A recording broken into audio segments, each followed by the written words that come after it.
はい、こんにちは。今回の動画はね、FF16 のダウンロードコンテンツ第2弾、海の洞窟で追加されたコンテンツであるカイロスゲートをね、すべて S ランクでクリアする解説と実演動画という内容になります。カイロスゲートでね、オール S を目指そうとする人になるべくわかりやすくね、要点や情報を解説していきます。具体的には、実演動画の前に4つのセクションに分けて解説します。カイロスゲートの概略、それから参考としてね、俺が実際に使ったビルド、稼ぎ方、それからカイロスゲートのね、特徴である強化ブーストとの付き合い方を解説していきます。その後でね、実際のプレイという構成になっています。それでは早速始めていきましょう。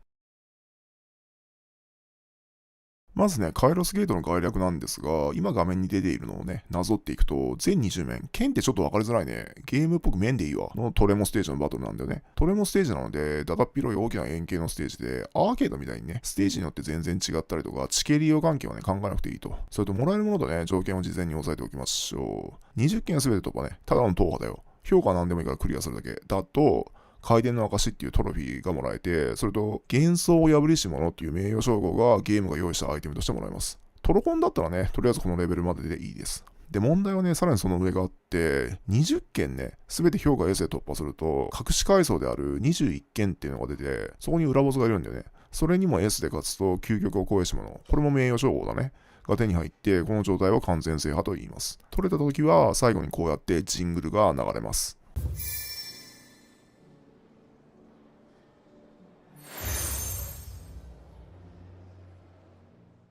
で、余談なんだけど、このゲームはね、こういう名誉称号がいくつかあって、ダウンロードコンテンツのね、第2弾だけでもこれだけあるんですよ。覇者の証、王者の証、はぐれ星の英雄、究極を超えし者、幻想を破りし者、それと、これ、勇者の紋章リヴァイアさんね。ちなみに俺はね、このゲームの深淵部分である名誉称号なんだけど、元々のね、覇者と王者、七つ星、勇者の紋章、ダウンロードコンテンツ第1弾のオメガのものを含めてね、このゲームで取れる名誉称号はこのように全て取得できています。今回はね、このうちね、カイロスゲートに関わる称号の取得支援、完全解説という形で進めていきますが、他のね、難関称号についても現行バージョンに対応できているね、解説動画を出していきますので、興味のある方はね、チャンネル登録しておくといいと思います。ではね、ビルド編に入っていきましょう。OD にね、境界転移と斬鉄乱舞。芝にね、サテライトとウィル・オビクス。ガルーダにギガフレアとサンダーストーム。前回のね、オメガの動画とほとんど同じで、転生の炎の代わりにね、サテライトを入れたという状態ですね。俺のビルドに関しては、稼ぎ方のね、骨格は去年のバージョン 1.2 でも、今年の春先に出た 1.3 でも同じように使えるし、S ランクも取れます。稼ぎにね、使う必要条件が、ウィル・オビクスとね、ガルーダというのも変わっていません。まあ、この辺はね、稼ぎ方のセクションで詳しくやります。それではね、アビリティの方の解説をしていきましょう。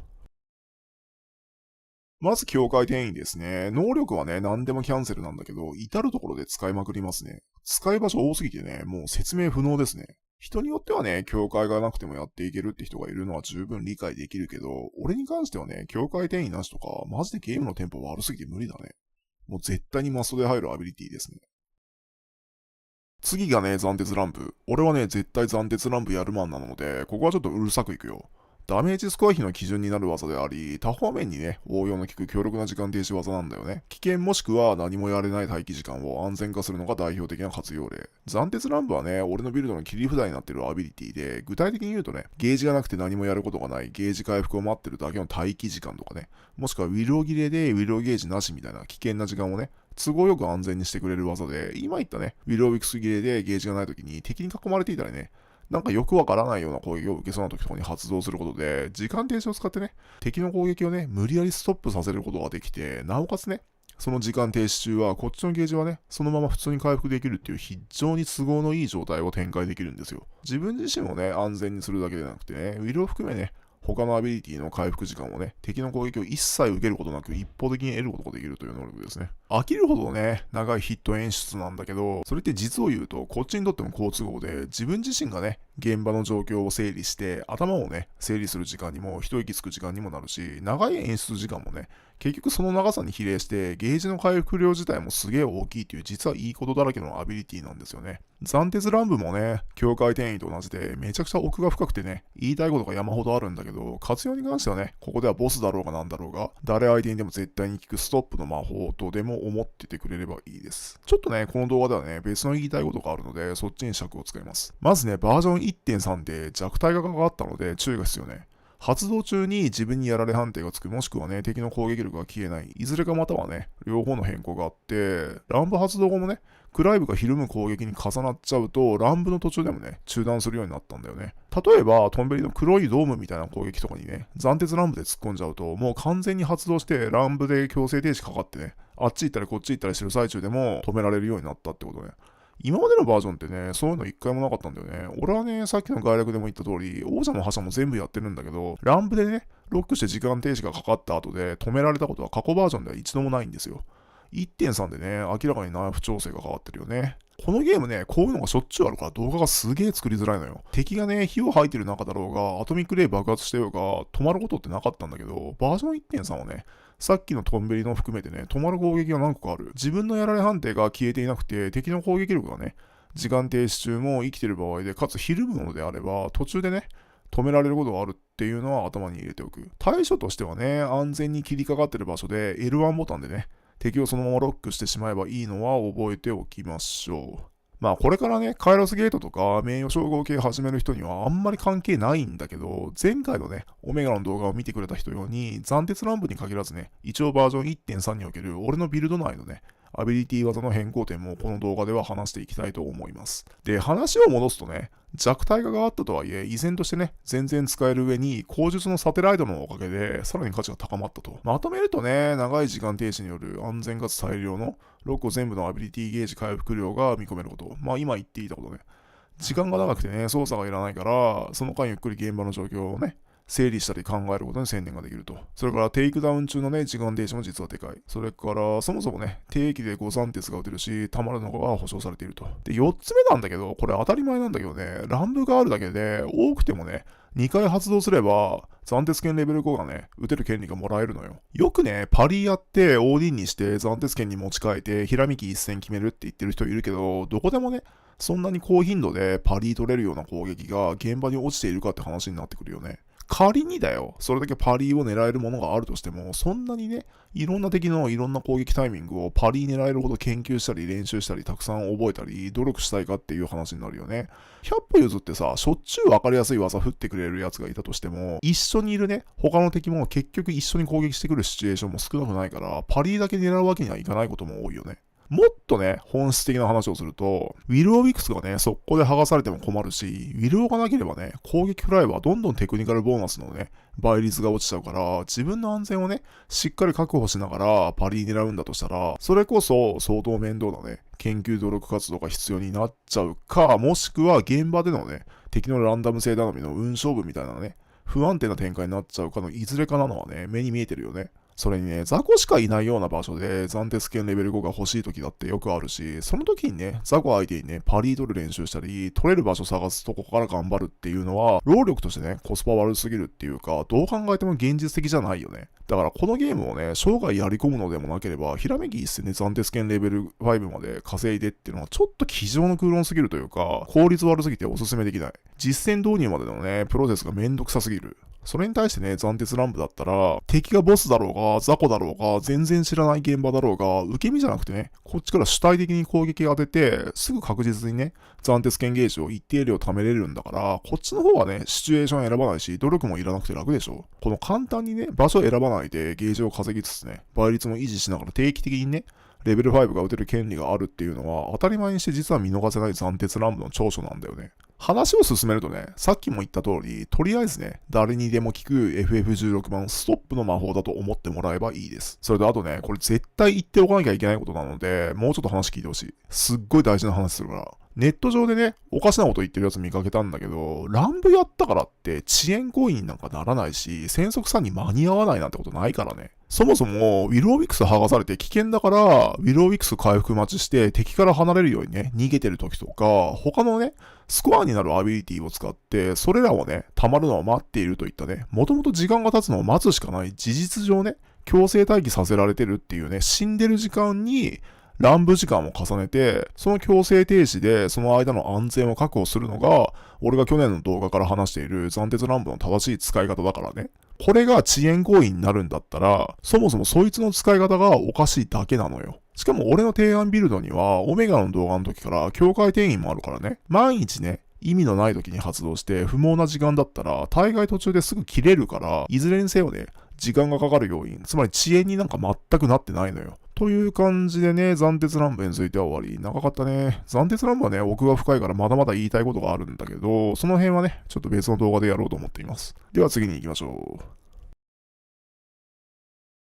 続いてはサンダーストームですね。5回発動以降でね、日時の4万点が追加ボーナスで入るから、一発6万点に覚醒、ホーミングでね、エイムが不要、敵がどんなにね、遠かろうが関係ない、追いかけなくていい。っていうのは、前のバージョンと変わっていないんだけど、問題はその後。前バージョンであったね、デカカリム敵が削除されました。その結果ね、デカカリに攻撃を食らうと、ゲージを消費した挙句に雷の攻撃が出ないっていうね。要するにスコアにならないという、ただ時間を無駄にしただけの最悪の状況になるので注意が必要になりました。いやー、俺のビルドだと、今回この弱体化が一番影響を受けてるっていうか一番痛いね。今まではね、敵の攻撃中だろうと、たまり次第脳死でね、何も考えずにずんどこずんどこ打てて、その際ね、敵の攻撃を受けなくてよかったんだけど、今回はね、発動する前に、いちいち敵の攻撃状態に注意してなきゃね、ダメになったってことだよね。これはね、やっててめんどくさくなったよね。まあ他の技もね、そんな感じの技が多いので、今までが強すぎたという感じなのかもしれないね。サンダーストームはね、過去バージョンからずっとビルドのね、レギュラーメンバーというか、超安全牌みたいなアビリティだったので、弱体化調整入ると結構プレイに響くっていうか、嫌なものがあるよね。まあ対策っつうか対策にもなってない悪あがきなんだけど、リミットブレイク焚いてさ、昼間なくしてから発動とかさ、それっぽいことできなくもないけどさ、サンダーストームみたいな小技でそんなめんどくさいことやってらんないよね。なので、改訂版の仕様をまとめるとこんな感じになります。下の注意点をね、押さえておいてください。出かかりがね、潰されちゃうから、攻撃を受けていない時に発動するようにすることと、それとやっぱり高速画面外離脱は覚える。アーリマンのね、ワープとか竜騎士のジャンプとかね、もう一瞬でね、画面から吹っ飛んでっていなくなっちゃうような敵のムーブは覚えないとダメね。サンダーストームは以上だね。で、次がビルロビクス。これもね、境界転移と同じで、なしだと話にならないよね。防御の要ではあるんだけど、それと同時にね、倍率の上げと維持でも使うんだよね。倍率ってのはテクニカルボーナスのことね。倍率マネジメントについてはこの後の稼ぎ編で解説します。で、ウィル・ウィクスの弱体が入ったよね。バージョン1.3になって、縦になるね、弾の防御判定の出現が遅くなった。簡単に言うと、クライブが安全になるまでが遅い。それから、デカカリに攻撃を食らうと発動できない。乱戦時にね、発動したつもりが、実はウィローウィクスを貼れてなかったってことが結構あるから、慣れるまでは注意した方がいいと思う。まあ、ウィローウィクスに関してはね、調整が入るよね、とはなんとなく思ってはいた。過去のね、バージョンアップの都度、毎度毎度ね、ウィローウィクスを露骨に狙い撃ちするような敵の嫌がらせ攻撃が増えてたしね。これがさ、弱いとさ、倍率マネジメント含めて難しすぎるし、逆に強すぎるとね、ゲームが刺激のないヌルゲーになっちゃうからね。このゲーム作ってる側もね、一番調整が難しいアビリティだと思うよ。明らかにね、バージョン上がるほどに、ウィローウィクスに対する嫌がらせ攻撃がね、アーケードモードでも増えてはいたんだけど、ウィローもね、なしでは済まされないアビリティなので、依然としてね、レギュラーだよね。サンダーストームとかに比べればね、全然大したことのない弱体化なので、今後も使っていきましょう。押してる押してる、どんどん行こう。で、ギガフレア。今までと同じ。仕様変更なしで平和に助かるわ。狙いはね、60ヒット。特に貫通ギガフレアでね、複数の敵を串刺しにするっていうのは、タイムスコアの両方でね、超効率がいいという特性は変わっていません。まあ、特性としては、エイムがいる。当てに行かないとダメってこと。サンダーストームとかね、転生の炎とかさ、斬鉄剣レベル5とかはね、発動するだけで自動で周辺の敵に当たってくれるでしょ。ギガフレアはそうじゃないってことね。当てないとダメ。超大無敵時間もね、今まで通りで、とにかく敵の攻撃に勝ち合わせる。受け方わからないのが始まったり、敵の攻撃してる最中にね、いきなり撃ってしまって割り込んでしまうっていうのが手筋。変更なしだと話は早いね。で、最後がサテライト。今回注目アビリティでめっちゃ使える。この枠はね、候補がいくつかあるけど、カイロスゲートはサテライトでいいわ。特性についてね、画面読んでいくと、エイムはいらない。画面見ないでね、三角ボタン連打してればいい。鬼リーチでね、敵を追いかけなくていいと。遠距離をはじめね、多くの場面で倍率維持可能でウィルゲージも削れると。もうね、クライブの能力だと追いかけられないぐらい早く逃げちゃうボスキャラとか結構いるのよ。もう一瞬でね、遠くまで行っちゃうから密着できないんだよね。そういう時にサテライトがめちゃくちゃ役に立ちます。これだけでね、テクニカルボーナスの倍率維持が簡単にできるんだよね。逆にね、自分も敵から逃げながら使えるってのもいいね。エイムがいらないから画面見ないで三角ボタンを連打してね、敵の集団から遠い方に逃げてるだけでいいってのは思考的に楽だよね。だいぶね、ありがたいアビリティなんだけど、そこからさらに深掘りすると、暫定乱舞中エンブレースダウン中といった時間停止やね、操作ができない時でも、なぜかサテライトは打っていられるのよ。こいつをね、打っていれば倍率が下がらない上に、10ヒットごとにね、スコア、青3が入るのよ。青さんはね、900点なんだけど、典型的な塵も積もれば山になる点数で、これマジでね、発動からずっと連打してるだけで200ヒット近くいくのよ。仮にね、ずっと打ってなくて150ヒットくらいだとしても、900×15× 倍率3倍で40500点とか入るのよ。しかもアクセサリーとかつけてなくても持続時間がすごい長いのがいい。これが地味にすごくて、今まで召喚獣フィートにね、ガルーダ持ってる時にね、ウィルゲージ半分を奪った時にできるエンブレースダウンとかやれる時でも、やるかどうか迷う時結構あったんだよね。安全だけど、演出が長すぎてテクニカルボーナスが減っちゃうの嫌だなーって時はスルーすること結構あったんだけど、サテライトがあるおかげでね、もう一個暫定ランプみたいなアビリティゲージのね、安全回復時間を工面できるようになったから、気兼ねなく使えるっていうのはかなりやってて楽になったね。といった感じで6アビリティ全部紹介しました。カイロスゲートではね、アクセサリーがないのでビルド編は以上ですね。ではね、次のセクションに入りましょう。稼ぎ方とね、立ち回り方です。必要なのはね、召喚獣にガルーダがあって、アビリティにウィルオウィクスがあることですね。抑えるのはね、以下の4点ですね。1つ目に必修マゼックバーストコンボ。これがね、できなきゃね、もう話にならないです。2つ目にね、最も重要なのは倍率である。上げ方と維持の仕方を知る。それから3つ目、テイクダウン中はね、なるべく多種類のアビリティを使おうということですね。で、4つ目は、緊急時の防御の考え方となっています。では、順に見ていきましょう。はい、それではね、まず1個目、必修マゼックバーストコンボ。基本のね、地上とメインで使う空中の2種類を覚えるよ。まず地上マゼック。普通のね、四角ボタンガチャゴスリコンボ4段攻撃に、一発一発ね、マジックバーストを混ぜて、倍の8段攻撃にするんだけど、コントローラーのね、四角と三角ボタンをタイミングよくね、ゆっくり交互に押すんだよ。右下にね、入力のキーディスプレイが出てるでしょ。それのタイミングを参考に知らない人は今すぐできるようになってください。この動画見てる人でこれを知らない人は他のね、いろんなビルドがどうだとか、オール S のね、プレイ動画とか、そんなもんどうでもいいから、まずこれを今すぐできるようになってください。このコンボはね、カイロスゲートに限らず、2周目赤頭ハードでも、アーケードモードでも、名誉称号のね、取得フェーズに入ってからは、まず真っ先に覚えなきゃいけないのよ。評価 S ランクのプレイを目指すんだったら絶対必要になります。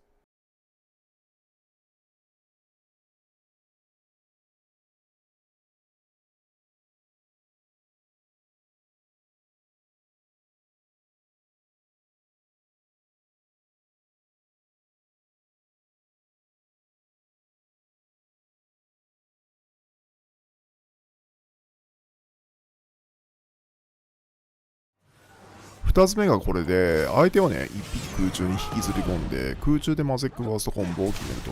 地上ではね、4段 ×2 の8段攻撃なんだけど、空中ではね、一発減って3段 ×2 でね、6段攻撃になるっていうのを覚えておいてください。地上とね、空中のね、2種類のマゼックバーストコンボをまず覚えてください。入力をね、意識しないで、脳みそのリソースを使わないで、他のことを考えながら、別の場所を見ながらでも自然にできるようになってね。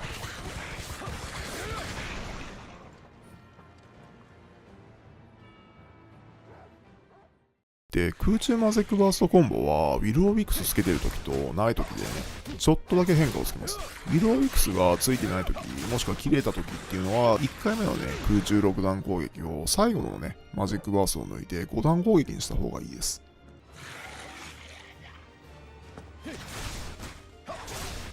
雑魚キャラの群れの中から1匹だけね、ガルナのビートで捕まえて、空中高くにね、自分と一緒に逃げる。つまり他の奴らを地上攻撃を食らわない状態にして、空中で引っ叩きまくるっていうのがポイントね。敵が複数いるときは、ただ地上でね、マゼックバーストコンボをやるより、周囲のね、敵に攻撃されて邪魔されることが格段に少なくなります。これめちゃくちゃ使う場所が多いので、トレーニングモードとかでね、息をするように指が動くように練習してください。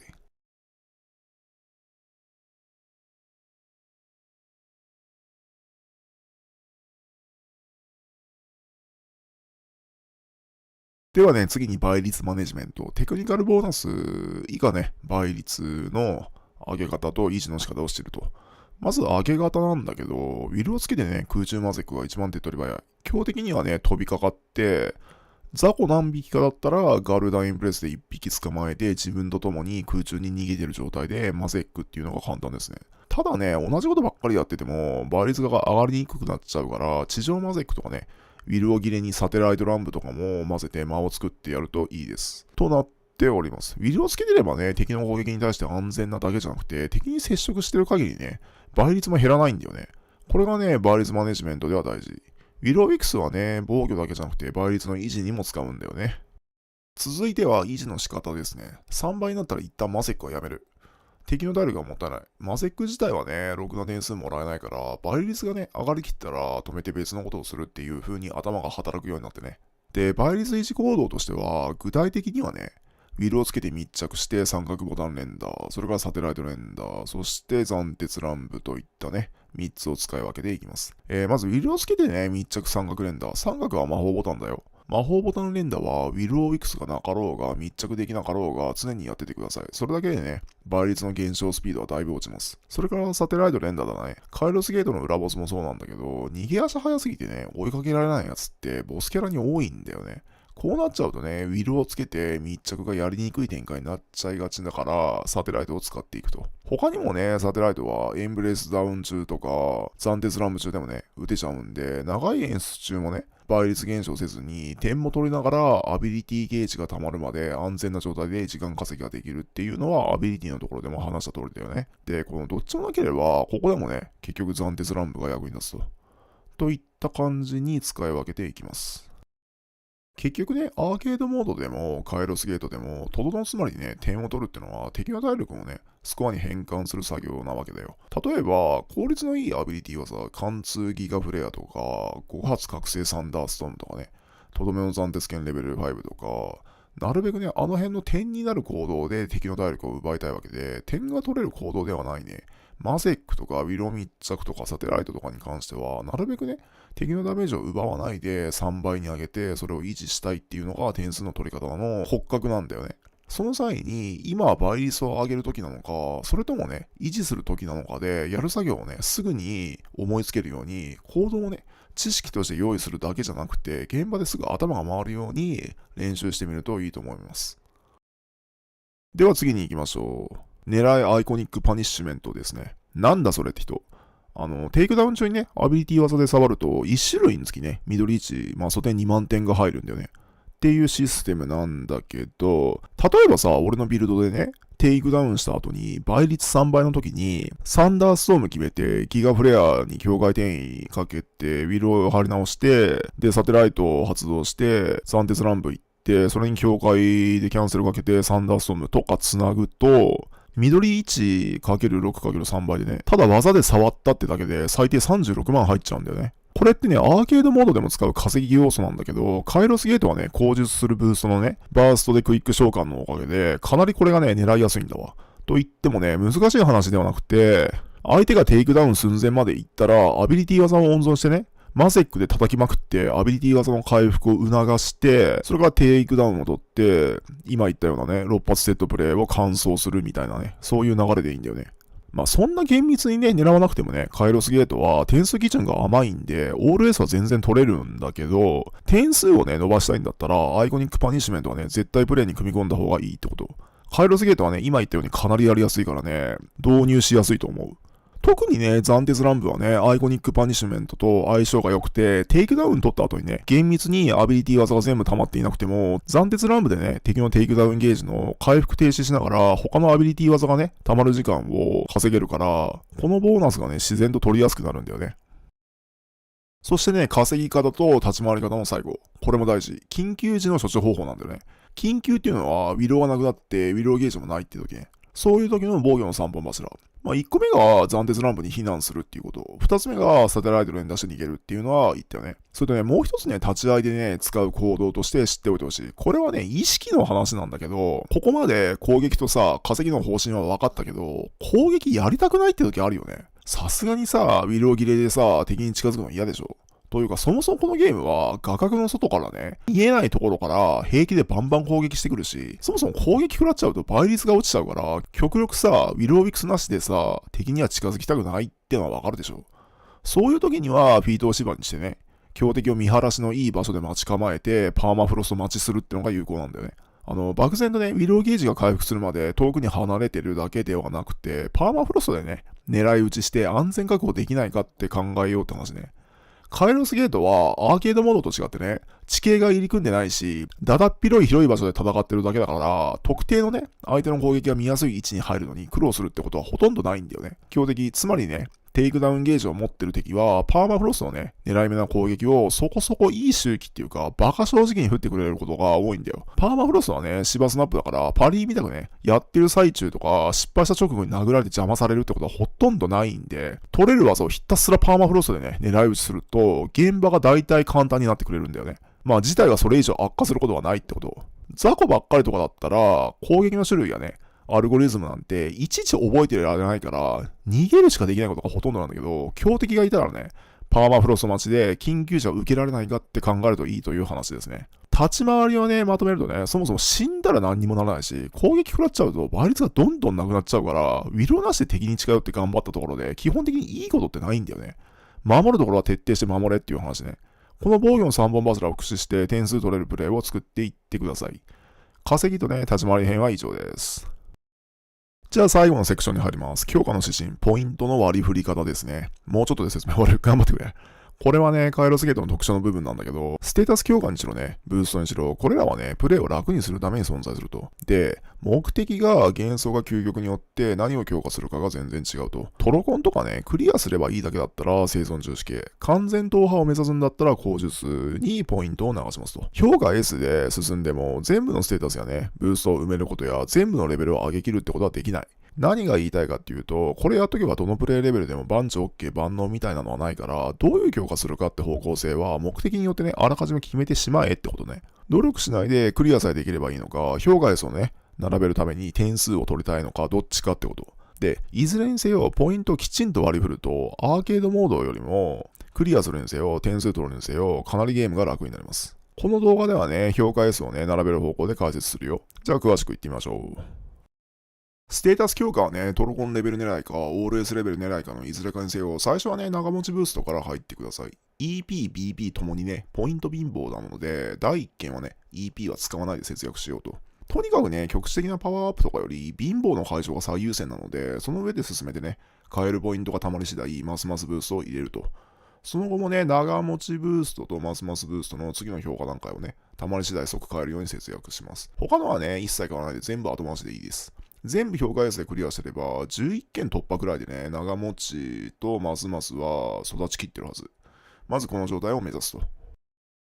でね、次はブースト。ブースト強化はね、バーストでクイック召喚が最優先。第1件はこれでいい。っていうかね、21件全部これつけてください。これがあるときにね、前述のマゼックバーストコンボをやると、事実上ね、全アビリティに対して短縮プラスのアクセサリーがついてるぐらい、早くアビリティゲージを貯め直せるんですよ。点数取るプレイするんだったら、これが一番重要。最重要ブーストだね。その上でね、次がテクニカルコンボ。これはね、倍率の上がり方が良くなる。これも早い段階で欲しい。それからオールパフォーマンスアップ。点数がね、何でもね、何十パーセントか上がると。この3つはね、極力早く買って、最後までずっと切らさないこと。この3つが1軍ブースト。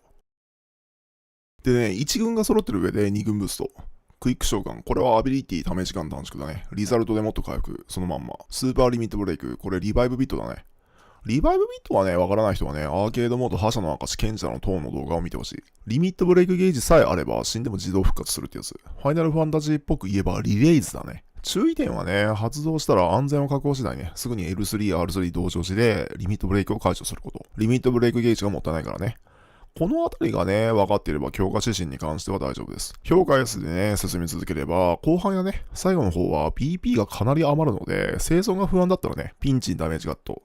点数が不安だったら召喚でパフォーマンスアップあたりを入れておきましょう。あとはね、防御系に回して大丈夫です。点を取りたいんだったら攻撃力を上げる必要は全くないというか、上げちゃダメだよね。ダメージに対するスコアの比率が悪くなるからね。クリア優先プレイでなければ攻撃力なんてないに越したことないよね。といった感じでこのセクションは以上です。速攻アビリティを貯める。速攻倍率を上げる。点数を余分にもらう。のに必要なのはどれってのが分かってればいいです。ということでね、やっとプレイ動画です。裏ボスからね、オールエース取得シーンまで含めて、以上までにね、解説したビルドと稼ぎ方を使って完全ノーカットの実演です。ぜひ参考にしてね、カイロスゲートオールエースを達成してください。検討を祈ります。では、プレイ部分スタート。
氷よ。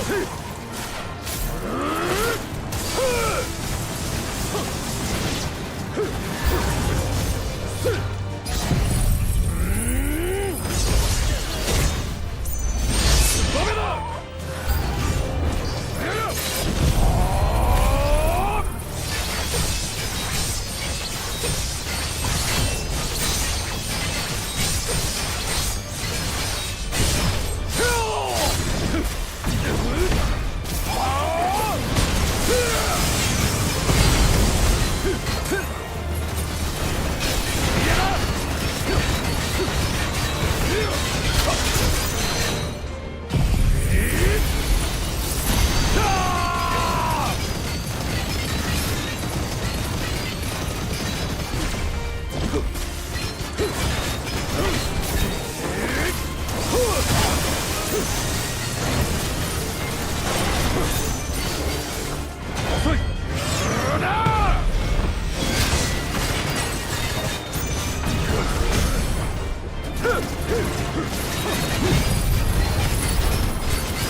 オ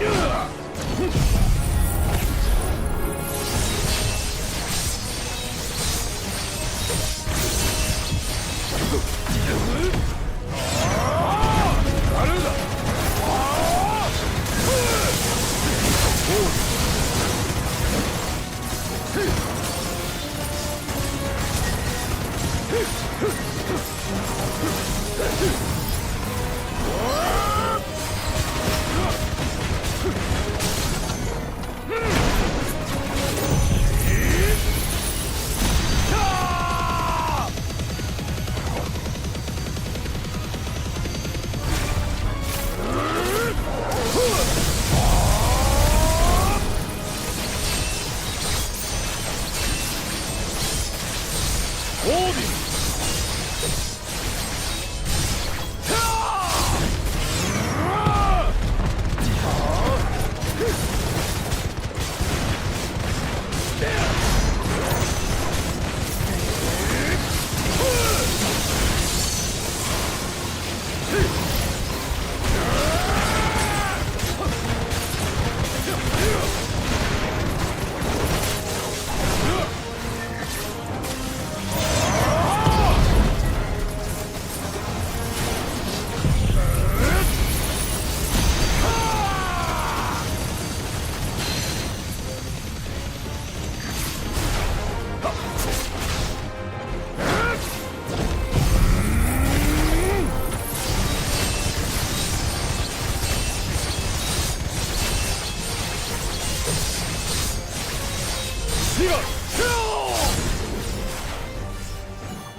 闇よ。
闇よ。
こか。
火が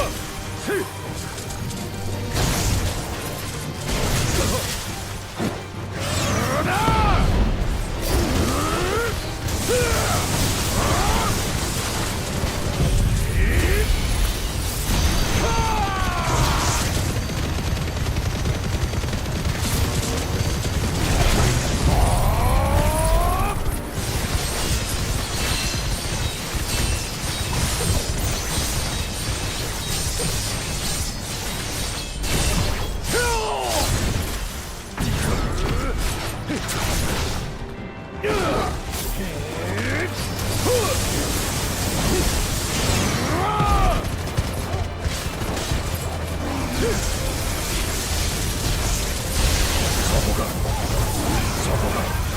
遅い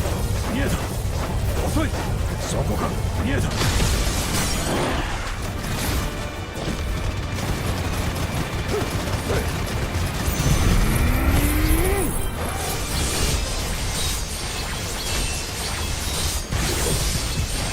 当てよう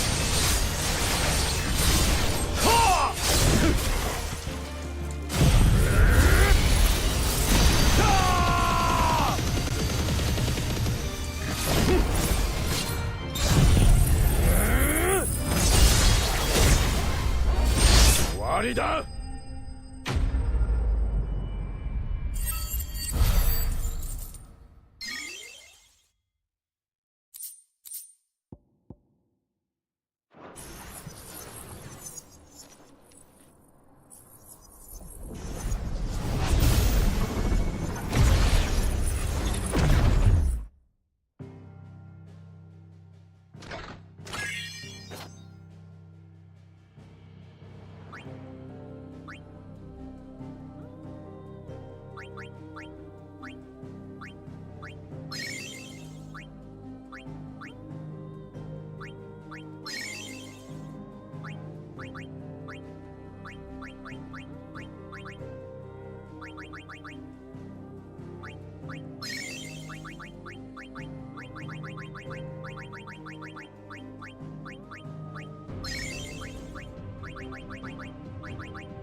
は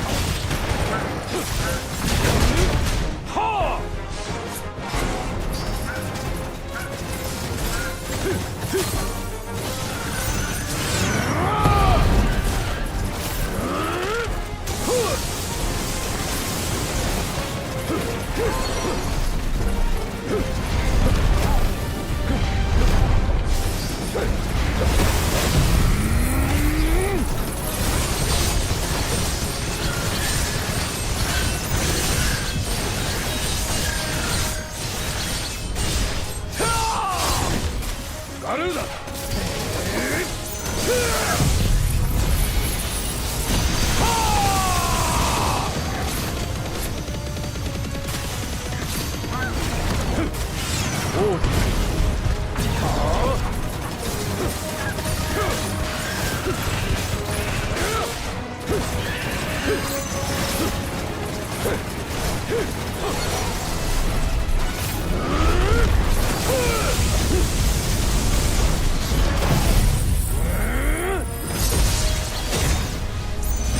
とどめだ。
見ろ。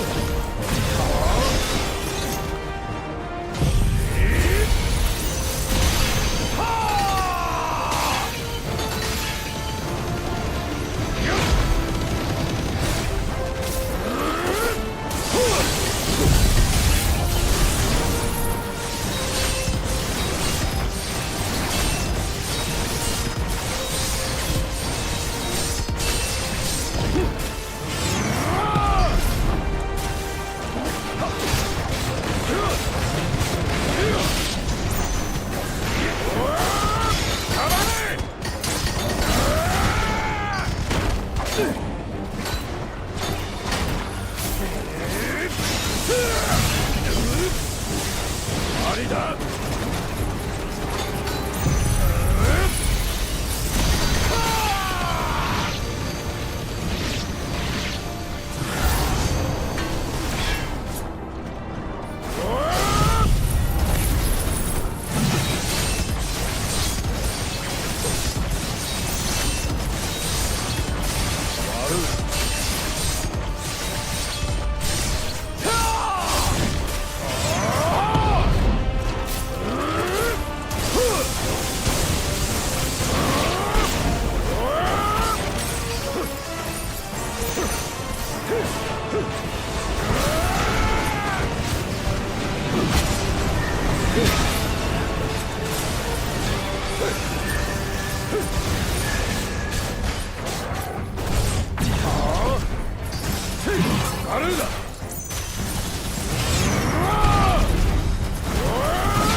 氷よ。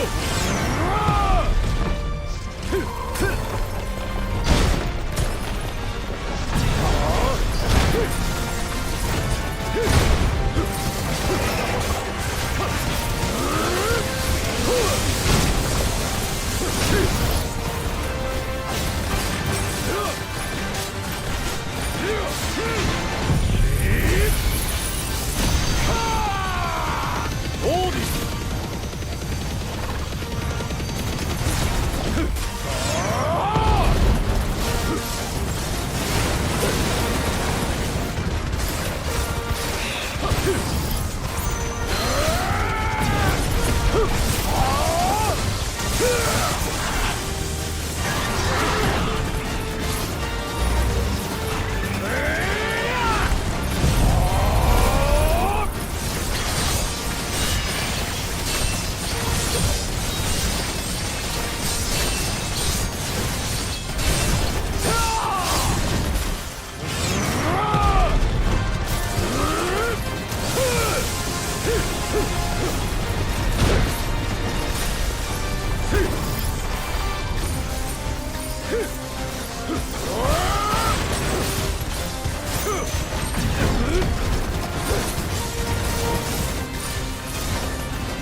こ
王だ。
闇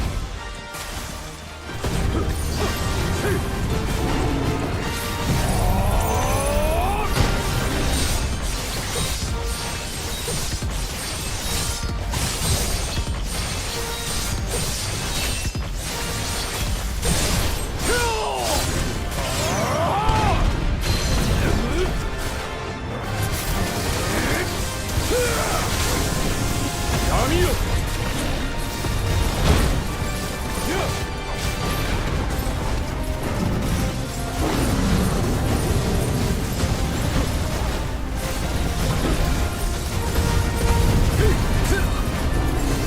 ガルーダ。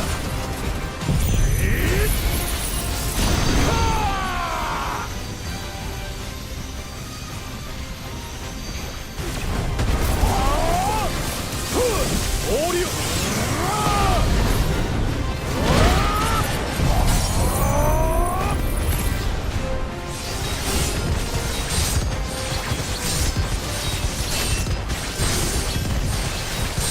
シバ。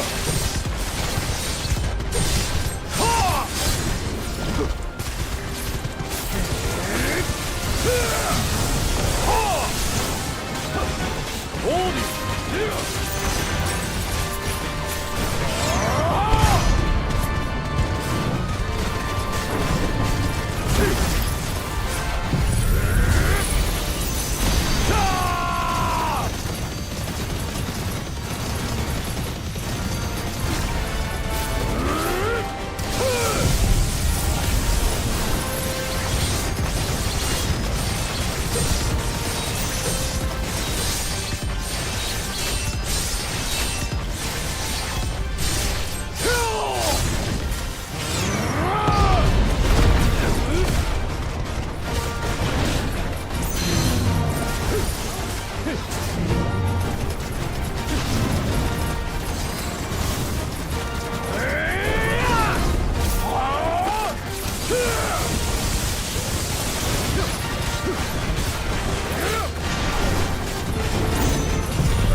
せよ。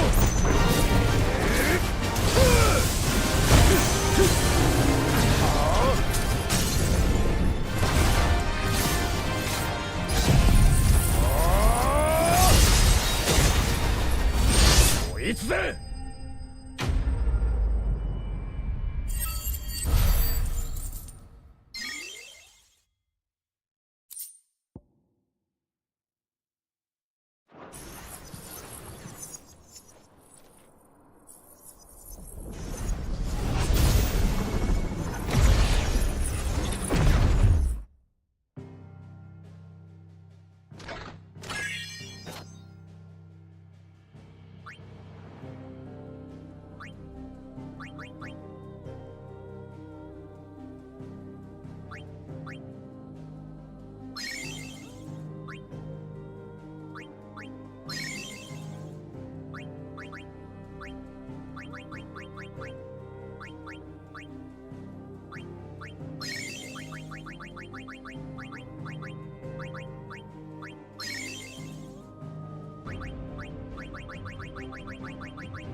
ルーだ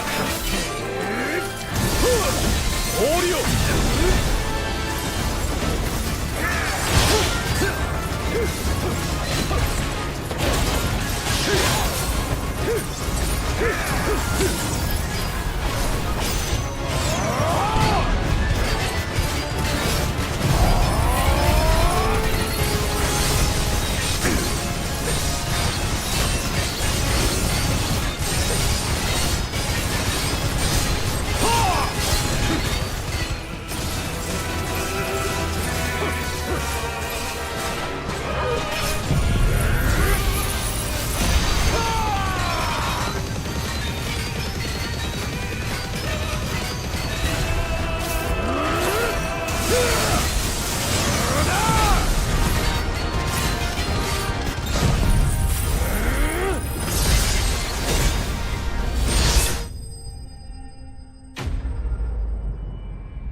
ミュートス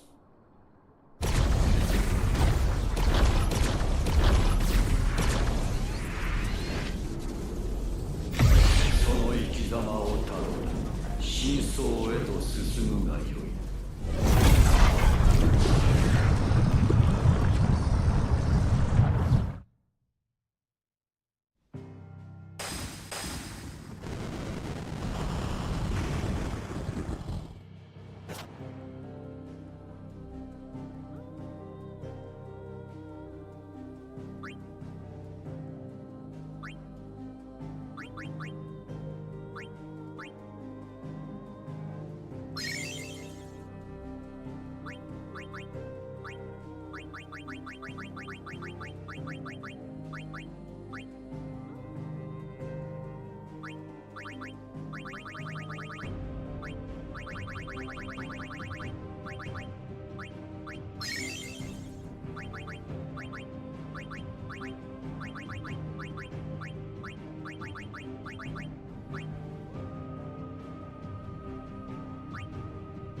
今こそ己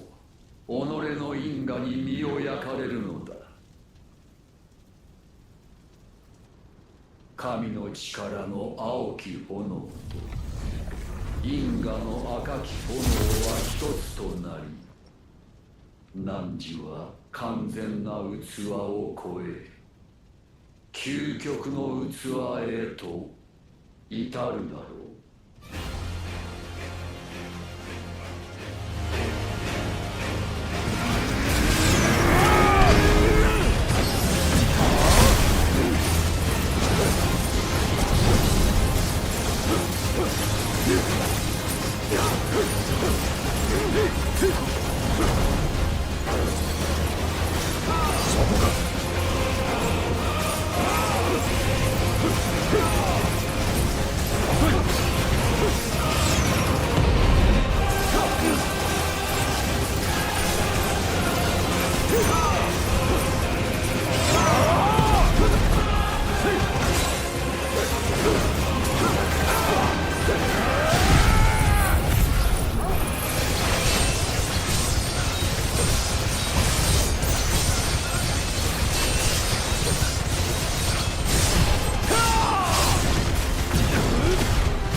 が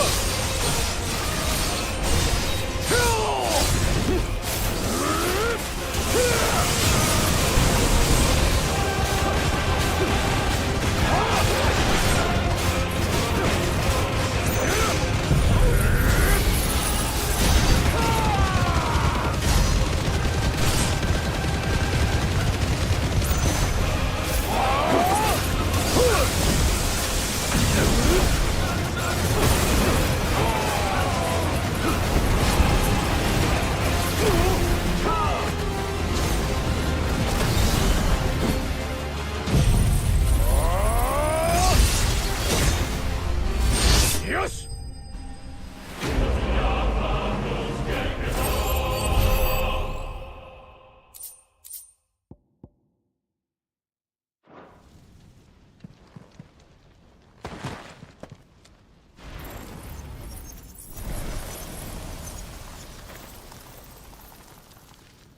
なぜだ。なぜ因果を断つことができる。汝はやはり